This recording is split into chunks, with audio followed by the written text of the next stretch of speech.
بسم اللہ الرحمن الرحیم۔ محترم ناظرین کرام، السلام علیکم ورحمۃ اللہ وبرکاتہ۔ عربی سیکھنے کے لیے، عربی سمجھنے کے لیے، عربی میں گفتگو کرنے، عربی کتابیں پڑھنے کے لیے جن علوم و فنون کی ضرورت ہوتی ہے ان میں سے ایک اہم علم صرف ہے۔ اولاً تو کوئی بھی زبان ہو، چاہے عربی ہو، انگریزی ہو، ہندی ہو یا کوئی بھی زبان ہو دنیا کی جسے آپ سیکھنا چاہتے ہیں، اس کے لیے ضروری ہے کہ سب سے پہلے اس زبان کے زیادہ سے زیادہ الفاظ آپ کو یاد ہوں۔ چاہے آپ کسی طرح یاد کریں، یاد کرنے کے بہت سے طریقے ہو سکتے ہیں۔ اب الفاظ معنی لے کے بیٹھ جائیں اور یاد کریں، اور اس طرح یاد کرنے سے زیادہ دیر تک یاد نہیں رہتا۔ صرف اب الفاظ معنی رٹیں تو اس طرح جو ہے زیادہ دیر تک یاد نہیں رہتا۔ اب جو ہے چھوٹے چھوٹے جملے بنا کر کے یاد کر سکتے ہیں۔ کچھ الفاظ یاد کریں اور جب وہ اس کو جو ہے بولنے کی کوشش کریں، جو الفاظ آپ یاد کیے ان کو استعمال کرنے کی کوشش کریں گے تو اس طرح جو ہے آپ کو الفاظ یاد ہو جائیں گے۔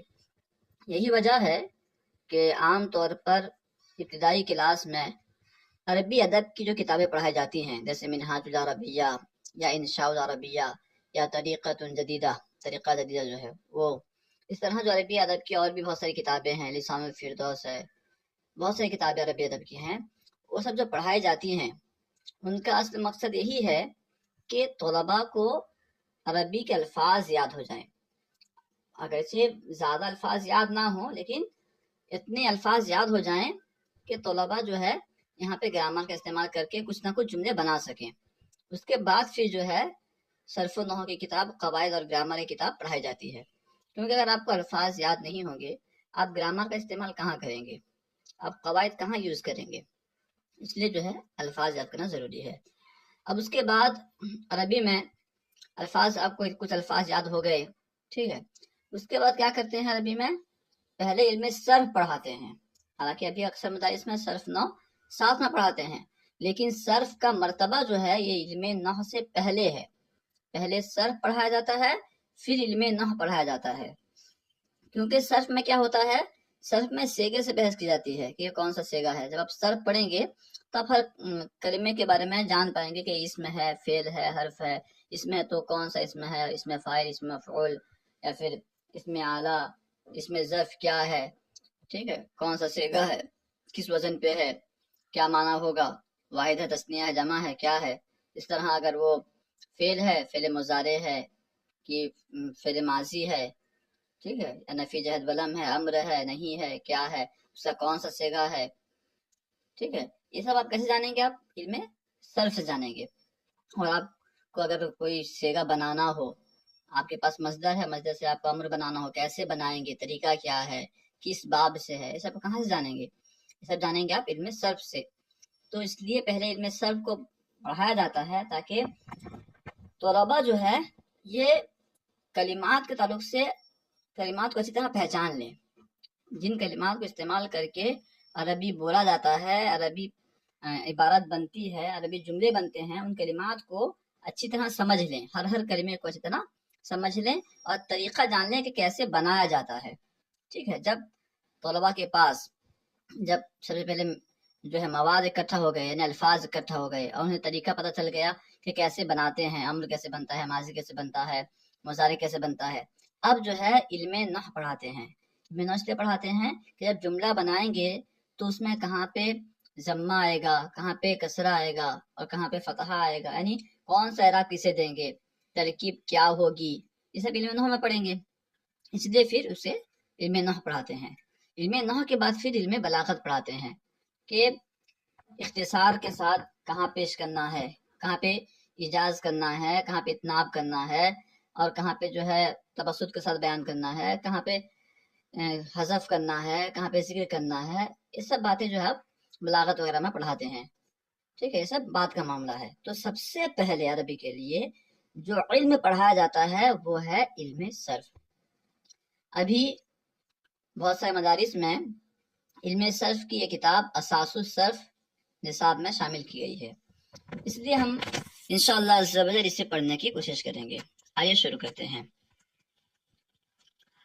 پہلا سبق، علم صرف کا تعارف، کوئی بھی علم ہو، کوئی بھی فن ہو، تو جسے آپ پڑھ رہے ہیں، کم سے کم سب سے پہلے تو یہ ضروری ہے آپ اس علم کے بارے میں جانیں کہ میں جو پڑھ رہا ہوں یہ کیا ہے، اس کی تعریف کیا ہے، اس علم کی تعریف کیا ہے، اس میں کن چیزوں سے بحث کی جاتی ہے، اس کا فائدہ کیا ہوگا، اگر نہ پڑھا جائے تو فائدہ نقصان کیا ہوگا، ٹھیک ہے، پڑھنے سے کیا فائدہ ہوگا۔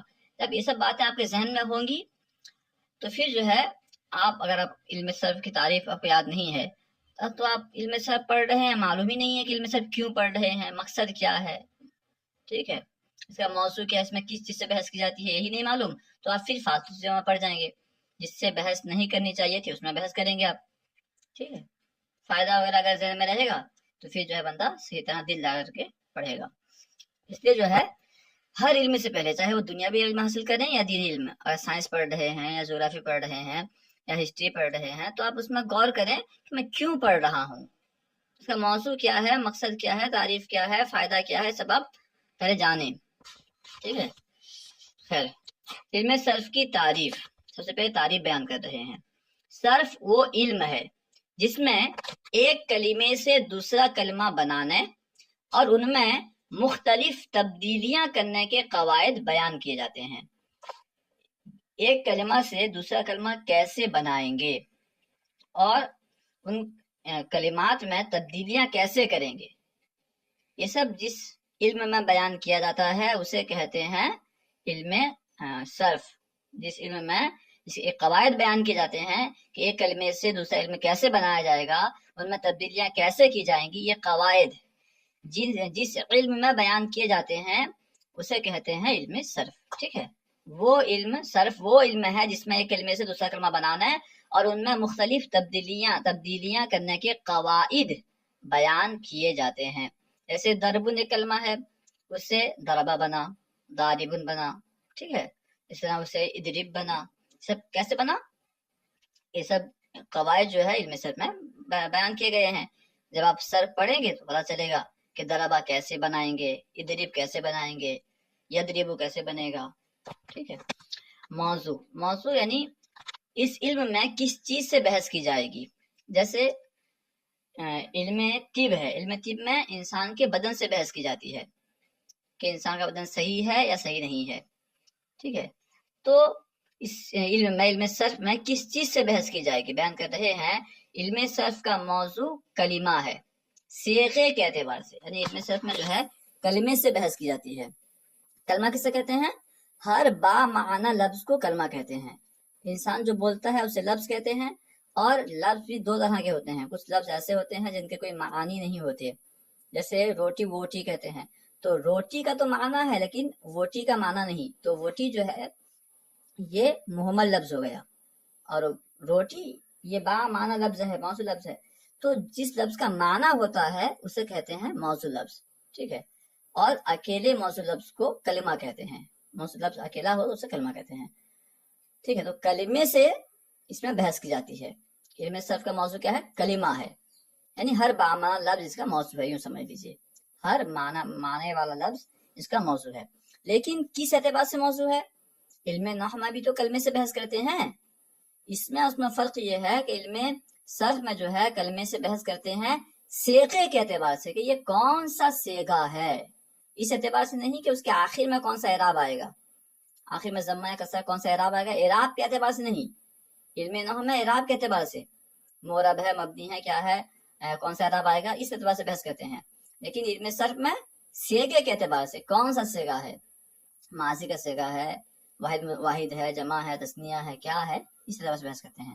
اب صیغہ کسے کہتے ہیں، صیغہ کی تعریف یہاں حاشیہ بیان کر رہے ہیں۔ صیغہ کلمے کی اس شکل کو کہتے ہیں جو حروف اور حرکات و سکنات کی مخصوص ترتیب سے حاصل ہوتی ہے۔ کچھ حروف آپ کے پاس ہیں، حرکات یعنی زبر زیر پیش وغیرہ جو ہیں وہ ہیں، ٹھیک ہے، ان کو آپ نے ایک خاص ترتیب سے، آپ نے ایک خاص طریقے سے ترتیب دیا، ٹھیک ہے، تو جو شکل حاصل ہوئی اسے کہیں گے صیغہ۔ جیسے یہاں دیکھیے، ہاں پاس ضاد اور را با، یہ تین حروف ہمارے پاس تھے، اس کے بعد یہ زبر کی حرکت تھی ہمارے پاس، ٹھیک ہے، ہم نے انہیں ایک خاص طریقے سے ترتیب دیا، پہلے ضاد کو لائے، پھر را، پھر با، اور تینوں پہ ہم نے زبر لگایا تو ضا را با بن گیا، تو ایک صیغہ بن گیا، حروف، حرکات اور سکنات کی مخصوص ترتیب سے، خاص طریقے سے ترتیب دینے سے، جس طرح آپ کو مطلوب ہو، تو جو شکل بنتی ہے اسے کیا کہتے ہیں؟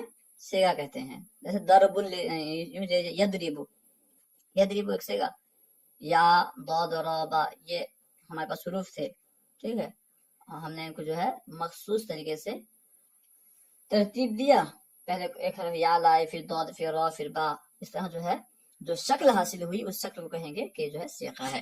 یوں سمجھ لیجئے کہ جو بھی ہم جو لفظ جو کلمہ پڑھتے ہیں اس کی جو شکل ہوتی ہے اس کو ہم سیغہ کہتے ہیں. ٹھیک ہے. خیر، فائدہ. فائدہ کیا ہے؟ ہم علم صرف کیوں پڑھیں گے؟ سیغوں کو بنانے اور ان میں تبدیلیاں کرنے میں ذہن کو غلطی سے بچانا. اگر آپ یہ علم صرف نہیں پڑھیں گے، قواعد نہیں پڑھیں گے، تو آپ ایک سیگے سے دوسرا سیگا بنانا چاہیں گے، آپ اس میں فائل بنانا چاہیں گے، غلطیاں کر جائیں گے. آپ کو قواعد معلوم نہیں ہوں گے تو پھر غلطیاں کریں گے. اگر آپ کو قواعد معلوم نہیں ہوں گے تو پھر جو ہے آپ فرق نہیں کر پائیں گے. بہت سارے سیغوں میں بہت سارے سیگے ایک طرح کے ہو جاتے ہیں، یہ کون سا سیگا، فرق نہیں کر پائیں گے. ٹھیک ہے. تو سیگوں کو بنانے اور ان میں تبدیلیاں کرنے میں ذہن کو غلطی سے بچانا، یہ اس کا فائدہ ہے. علم صرف کا فائدہ کیا ہے کہ جب ہم سیگا بنائیں گے، جب ان میں تبدیلیاں کریں گے تو ذہن جو ہے غلطی سے بچے گا. آئیے سوالات دیکھتے ہیں. دیکھیے سوال نمبر 1، علم صرف کسے کہتے ہیں؟ تعریف یاد کر لیں گے، آپ لکھ دیں گے کہ علم صرف وہ علم ہے جس میں ایک کلمے سے دوسرا کلمہ بنانے اور ان میں مختلف تبدیلیاں کرنے کے قواعد بیان کیے جاتے ہیں. سوال نمبر 2، علم صرف کا موضوع اور فائدہ بیان کریں. علم صرف کا موضوع کیا ہے؟ کلمہ ہے سیغے کے اعتبار سے، اور فائدہ کیا ہے؟ مختلف سیغوں کو بنانے اور ان میں تبدیلیاں کرنے میں ذہن کو غلطی سے بچانا، یہ اس کا جو ہے فائدہ ہے. امید ہے کہ آپ کو پوری بات سمجھ میں آئی ہوگی. علم دین کو عام کرنے کے لیے ہمارا ساتھ دیں، ان ویڈیوز کو خوب عام کریں، خوب شیئر کریں. اگر ویڈیو اچھی لگے تو لائک اور شیئر ضرور کریں. السلام علیکم ورحمۃ اللہ وبرکاتہ.